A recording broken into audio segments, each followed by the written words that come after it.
क्या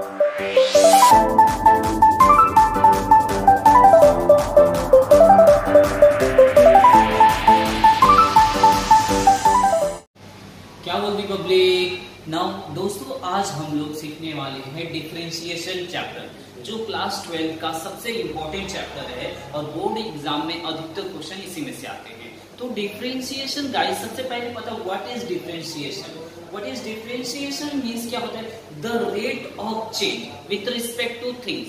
with respect to कुछ भी हो सकता है, टाइम हो सकता है, फंक्शंस हो सकता है, तो उसके रिस्पेक्ट में जो चीज चेंज हो गई है दैट इज कॉल्ड डिफरेंशिएशन। जैसा कि होता है कि जैसे जैसे मैच सब क्रिकेट खेलते हैं, क्रिकेट में रिक्वायर्ड रन रेट और करंट रन रेट, ये दो नाम की चीजें होती है। करंट रन रेट मतलब क्या होता है, जब खेलते समय रन बनते जा रहा है ओवर के हिसाब से, और रिक्वायर्ड रन रेट मतलब कितना जरूरत है। तो ये सब का कैलकुलेशन किसके हिसाब किसके बेसिस पे किया जाता है, डिफरेंशिएशन मतलब डेरिवेटिव के चैप्टर से किया जाता है। और हम लोग बहुत सारे अपने लाइफ में डाइवर्जेंस दिखते रहते हैं, चेंजेस दिखते रहते हैं। जैसे कि एग्जांपल में हमारे जब रिजल्ट, हम छोटे थे, फर्स्ट स्टैंडर्ड सेकेंड स्टैंडर्ड ऐसे पढ़ते गए आगे 12 तक। अब जैसे जैसे एज बढ़ती गई वैसे वैसे क्लास बढ़ते गए, उसके हिसाब से हम लोग का एजुकेशन का रिजल्ट भी चेंज होता है। कभी रिजल्ट बढ़ा, कभी डाउन हुआ। क्या हुआ, डिपेंडिंग ऑन द एज के हिसाब से क्या हुआ रिजल्ट, और स्टडी के हिसाब से क्या हुआ रिजल्ट चेंज होते गया। That is called differentiation. Differentiation मतलब the rate of change of with respect to time वगैरह, जिसके हिसाब से रहे। और इसमें क्या हो रहा है, इसमें डिफरेंशिएशन क्या हो रहा है, with the related with the function. Function के हिसाब से कैसा डिफरेंशिएशन होगा, कैसे चेंज होगा, उसके रिस्पेक्ट में पढ़ना है हम लोग। तो गाइस याद रखो, दो टर्म आते हैं डेरिवेटिव में, एक होता है कांस्टेंट, दूसरा होता है variable. Constant and variable. Constant मतलब क्या होता है, the value which is fixed. ऐसी कोई वैल्यू है जो फिक्स्ड हो, जो चेंज ना हो, वो कांस्टेंट होती है। जितने भी नंबर्स हो गए, जितने भी न्यूमेरिक नंबर्स हो गए, सब क्या होते हैं, कांस्टेंट। ठीक है। और वेरिएबल मतलब क्या होगा, the value which is change, जो क्या हो चेंज होते रहे, जैसे x, y, z। ठीक है, ये सब क्या है, वेरिएबल है, जो क्या चेंज हो सकती है उन लोग की वैल्यू। और कांस्टेंट मतलब ये दो फंक्शन, और उसी के हिसाब से डेरिवेटिव, ये जो चैप्टर है डिफरेंशिएशन, सब किसके ऊपर डिपेंड है, all on the basis of formula. अगर आपको फॉर्मूला याद है अच्छे से, तो आप आसानी से इस चैप्टर को सॉल्व कर सकते हैं। और 12th में इसके बेसिस पे डेरिवेटिव हो गया फर्स्ट चैप्टर, सेकंड हो जाएगा एप्लीकेशन ऑफ डेरिवेटिव, और थर्ड एक और चैप्टर रहेगा जिसको बोलते हैं डिफरेंशियल इक्वेशन। ये 3 चैप्टर है जो इसी पे बेसिस है, पार्ट 2 मैथ्स पार्ट 2 का। और इसी के अपोजिट एक रहता है इंटीग्रेशन। इंटीग्रेशन भी पार्ट 2 में है, मैथ्स पार्ट 2 में 12 के। और ये दो चैप्टर इतना वेटेज है जो पार्ट 2 को, मैथ्स पार्ट 2 के पूरे मार्क्स को कवर करते हैं, और बहुत ही वेटेज वाले चैप्टर है इसीलिए गाइस। और ये दोनों चैप्टर जो है डिफरेंशिएशन और इंटीग्रेशन, ऑल किसके बेसिस पे है, फॉर्मूले बेसिस पे। तो फॉर्मूला देखो बोर्ड पे लिखा गया है, बहुत सारे, टोटल हम लोगों ने 16 फॉर्मूले लिखे, और 16 फॉर्मूले जो है वो बेसिक फॉर्मूले है, जो जिसके लिए अगर आपको डेरिवेटिव सीखना है तो ये 16 फॉर्मूले आपको याद ही होना चाहिए। अगर ये याद नहीं रहेगा तो आपको डेरिवेटिव आना बहुत मुश्किल रहेगा। तो इसीलिए ये 16 चैप्टर फॉर्मूले हैं जो प्रॉपरली ना। इसके साथ साथ जब हम लोग जैसे जैसे डेरिवेटिव के क्वेश्चन सॉल्व करना सीखेंगे, वैसे वैसे क्या होगा, हम लोग को ट्रिग्नोमेट्री के भी फॉर्मूले याद होंगे। बिकॉज जो डेरिवेटिव है डिफरेंट टाइप्स के हिसाब से, उसमें लॉगरिथम भी आ जाएगा चैप्टर, लॉगरिथम के फॉर्मूले से याद रखेंगे, ट्रिग्नोमेट्री के फॉर्मूले याद रखना है। तो ऑल सब क्या है, फॉर्मूले के बेसिस पे। Clear guys. अब एक चीज और याद रखो, इसमें एक फंडा आता है। अगर जैसे कि एग्जाम्पल के तौर पे मैं बोलता हूँ, अगर जैसे कि लाइफ में क्या हो, कोई रहे आपकी गर्लफ्रेंड और छोड़ के चली जाए, कोई दूसरी आए आपकी लाइफ में, बट पहली वाली को आप हमेशा याद रखते हो, तो क्या होता है, डिफरेंशिएशन भी जो चैप्टर है वो उसी को रिलेट करता है। इसमें क्या हो गया, अगर क्वेश्चन में कोई भी फंक्शन दिया गया है, उस फंक्शन को भूलना नहीं। अगर उसकी जगह पर कोई और आ जाएगा तो उसका डेरिवेटिव हम लोग को फिर से लेना रहेगा। अब इसको हम लोग डीपली जब क्वेश्चन सॉल्व करेंगे ना, उसके हिसाब से सीखते, उस टाइम पर बहुत आसानी से याद हो जाएगा। तो पहले हम लोग इंट्रोड्यूस होते हैं फॉर्मूले से, कैसे रीड करना है फॉर्मूले को, कैसे लर्न करना है। तो उसको तो फर्स्ट फॉर्मूला दिया गया है, डेरिवेटिव ऑफ, और डेरिवेटिव को रिप्रेजेंट करने के लिए हम लोग d by D X use करते हैं। Differentiate with respect to X, ये जो डिनोमिनेटर में x जो लिखा गया है वो विथ रिस्पेक्ट टू x लिखा गया है। तो डिफरेंशिएशन अधिकतर क्वेश्चन किसके रिस्पेक्ट में रहेगा, x के। इस ये वेरिएबल टर्म है, इसके जगह पे y भी आ सकता है, but depending on the question में हम लोग को क्या पूछ रहा है उसके हिसाब से किसके रिस्पेक्ट में डेरिवेटिव लेना है, तो वो हमेशा डिनोमिनेटर में ही रहेगा। याद रखना है, अगर डेरिवेटिव जिसके रिस्पेक्ट में लिया जाएगा वो हमेशा डिनोमिनेटर में ही रहेगा। तो फर्स्ट फॉर्मूला हम लोग को क्या दिया गया है, derivative of x d by d x, मतलब derivative of x is equal to 1। Derivative of x कितना होता है, 1 होता है। सेकेंड फॉर्मूला क्या दिया है, derivative of x raise to n, मतलब x रेस टू n मतलब क्या होगा guys, x raise to n, पहले उसको समझ ले। x रेस टू n मतलब x हो गया, और n मतलब कितना, कोई भी नंबर हो सकता है, ऑल नंबर। जैसे मैंने n की जगह पे 2 लेट कर लिया तो x स्क्वायर हो गया। तो x रेस टू n मतलब नंबर्स, कितने नंबर्स आ रहे हैं, तो उसके डिग्री में क्या जो भी रहेगा, तो उसके लिए फॉर्मूला क्या रहेगा, nx raise to n minus 1। Number जो भी रहेगा उसका x लिखेंगे और n माइनस 1, और जितना भी जैसे भी फॉर्मूला दिया गया है फॉर्मूले के हिसाब से हम लोग को क्वेश्चन को सॉल्व करना होगा। ये याद रखें, कोई भी चेंजेस नहीं लाना है, जैसे फॉर्मूला कौन सा फॉर्मूला यूज होगा उसी के साथ। नाउ थर्ड फॉर्मूला क्या है, डेरिवेटिव ऑफ k। k मतलब गाइस क्या होता है, कांस्टेंट। डेरिवेटिव ऑफ k मतलब कांस्टेंट। अगर कोई नंबर दिया है सेपरेटली, जैसे मैंने लिख दिया 5, अब ये नंबर क्या है, सेपरेटली अकेला है ना, तो इसको बोलेंगे कांस्टेंट। तो डेरिवेटिव ऑफ कांस्टेंट क्या हो जाएगा, y का डेरिवेटिव क्या हो गया, 0। तो कोई भी नंबर रहेगा उसका डेरिवेटिव जब लेंगे तो वो क्या हो जाएगा, कांस्टेंट, उसकी और उसकी डेरिवेटिव क्या हो जाएगी, 0। बट गाइस एक चीज याद रखना है, अगर कोई कांस्टेंट के साथ x ज्वाइन हो गया, जैसे मैंने लिखा नंबर 5 और उसके साथ बाजू में आ गया मल्टीप्लाई में x, तो यहाँ हम लोग 0 नहीं लिख सकते, क्योंकि 5 क्या है, कांस्टेंट है, बट उसके साथ क्या है, x है। तो जब ये ऐसे टाइप में रहेगा तो जो कांस्टेंट नंबर रहेगा उसको हम लोग पहले लिख देंगे, फिर उसके बाद बाजू में क्या है, x का डेरिवेटिव क्या होता है, 1। तो इस जगह पे इस चीजों को याद रखना है, इसको भूलना नहीं।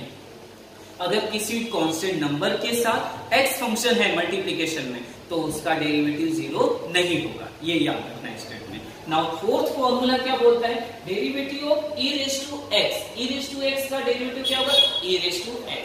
अब ऐसे e रेस टू x का कब फॉर्मूला यूज करेंगे, जब क्वेश्चन में e वाला टर्म रहेगा, तब e के ऊपर कोई फंक्शन रहा, x रहा, तब ही e रेस टू x का फॉर्मूला यूज करेंगे। इसमें डाउट नहीं खाना कि उसकी जगह पे कुछ भी आ।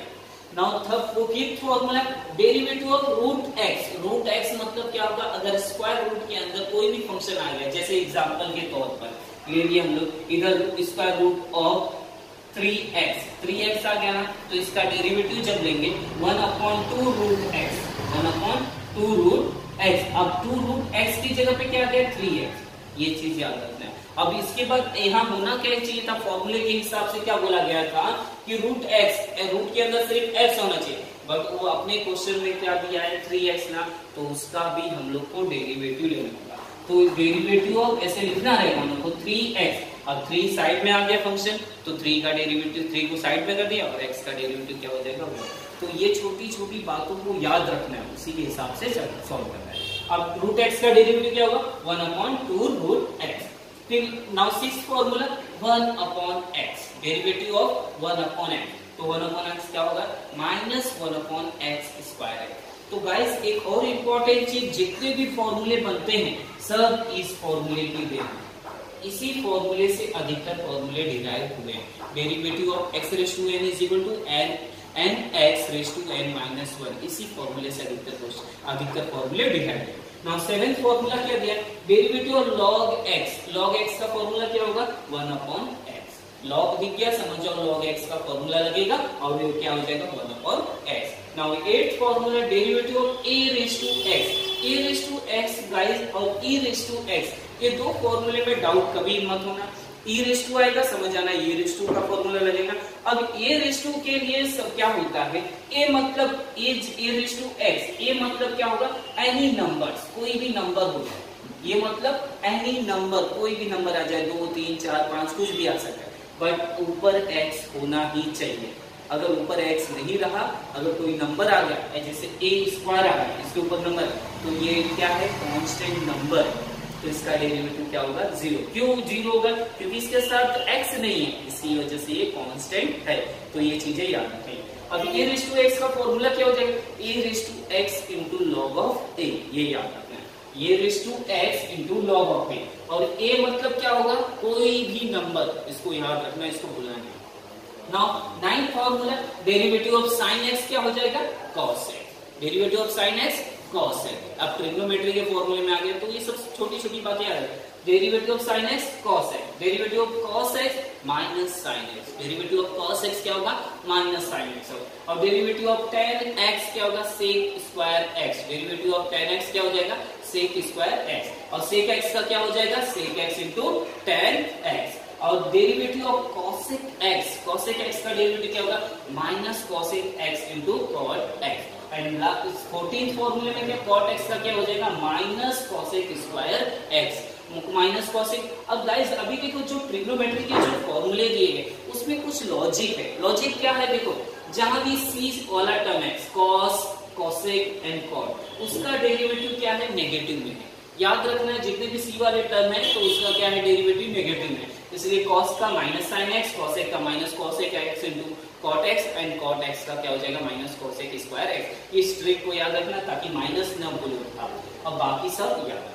अब लास्ट आता है, अगर कोई भी फंक्शनल डेरिवेटिव में, ये तो क्या था सेपरेटली टर्म्स के लिए, जो 14 फॉर्मूले हैं एक सिंगल टर्म के लिए, अगर क्वेश्चन जो आए हम लोग का मल्टीप्लिकेशन के फॉर्म में या डिवाइड के फॉर्म में या फ्रैक्शन के फॉर्म में, तब ऐसे सम्स के लिए हम लोग को दो नए फॉर्मूले रहेंगे। Derivative of u into v, मतलब मल्टीप्लिकेशन में अगर कोई भी क्वेश्चन जो मल्टीप्लिकेशन में आ गया है तो उसके लिए क्या करेंगे, तो उसके लिए भी दोस्तों फॉर्मूला बनाया गया है। तो फॉर्मूला क्या है, derivative of u into v। इसका u इंटू v मतलब क्या होगा, जस्ट फॉर एग्जाम्पल हम लोग समझ लेते हैं कोई एक क्वेश्चन। तो u इंटू v का एग्जाम्पल क्या होगा, जैसे मैंने लिखा derivative of sine x into tan x, derivative of sine x into tan X. तो इसमें दो जो फंक्शन दिए हैं, साइन x क्या हो गया u और टेन एक्स क्या हो गया v। तो इसी दो फंक्शन के हिसाब से u इंटू v के फॉर्मूले पुटअप करेंगे, मतलब मल्टीप्लाई। अब एक बार देखो सॉल्व करके देख लेते हैं, डेरिवेटिव किसका निकालना है, sine x into tan X. तो गाइस याद रखना है, डायरेक्ट हम लोग फॉर्मूला पुटअप करेंगे। फॉर्मूला क्या बोलता है हम लोग को, u की जगह पे क्या है, साइन x लिख दिए। फिर derivative of v, derivative of v, v की जगह पे क्या है, टेन एक्स, फिर प्लस, और v क्या है, फिर से आ गया टेन एक्स, और डेरिवेटिव ऑफ u की जगह पे क्या है, साइन x। तो दोस्तों याद रखना है, ये लाइफ में दिमाग में बिठा के रखना है। अगर जिस फंक्शन के सामने d बाई डी एक्स लिखा है, मीन्स डेरिवेटिव ऑफ x लिखा है, अगर ऐसा जिसके सामने दिया है, टेन एक्स के सामने दिया है ना, तो हमें सिर्फ टेन एक्स का ही डेरिवेटिव लेना है, बाकी किसी का डेरिवेटिव नहीं लेना है। जिसके आगे दिया रहेगा उसी का डेरिवेटिव लेना है, जिसके आगे नहीं दिया है तो उसको सिर्फ कॉपी करना है। जैसे साइन एक्स के आगे डी बाई डी एक्स है, नहीं है ना, तो साइन एक्स कॉपी कर देंगे। फिर इनटू टेन एक्स का डेरिवेटिव क्या होगा, फॉर्मूले के हिसाब से टेन एक्स यहाँ है, टेन एक्स का डेरिवेटिव क्या होगा, सेक स्क्वायर एक्स। तो इधर लिख देंगे हम लोग सेक स्क्वायर एक्स, इतना क्लियर। प्लस, फिर प्लस है तो प्लस, फिर टेन एक्स आ गया, उसके आगे कुछ है नहीं, टेन एक्स लिख दिए। और derivative of sine x, derivative of sine x क्या होता है फॉर्मूले के हिसाब से, कॉस एक्स। इस तरह हम लोग को u इंटू v का फॉर्मूला यूज करना है। ऐसे ही गाइस अगर कोई क्वेश्चन फ्रैक्शन में आ जाए, u अपॉन v के टर्म में आ जाए, मतलब डिवाइड में फ्रैक्शन में आ जाए, तो same for v derivative of u minus u derivative of v upon v square. तो गाइस एक चीज याद रखना है कि जब अगर मल्टीप्लिकेशन में है तो हमेशा प्लस में रहेगा, बीच में प्लस, अगर डिवाइड में है तो माइनस में रहेगा।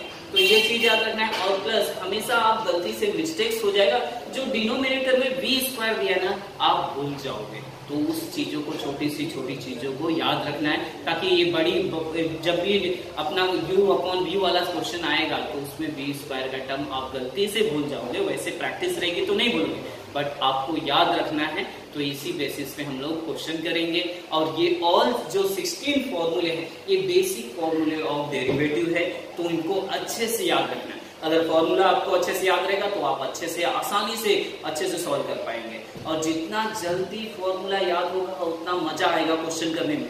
इसीलिए गाइस रिमेंबर दिस ऑल फॉर्मूले एंड प्रॉपरली। और लर्न करने का तरीका कैसा है, derivative of u upon v, derivative of x raise to n N x raise to n minus 1। इस तरह सभी फॉर्मूले याद करना है, और जितने जल्दी आप फॉर्मूले याद करेंगे क्वेश्चन उतना आसानी से सॉल्व होएगा। और डेरिवेटिव ऐसा चैप्टर है जो आपको मार्क्स भी देगा और इंजॉयमेंट भी देगा। बहुत इजी क्वेश्चन रहेंगे, तो उनको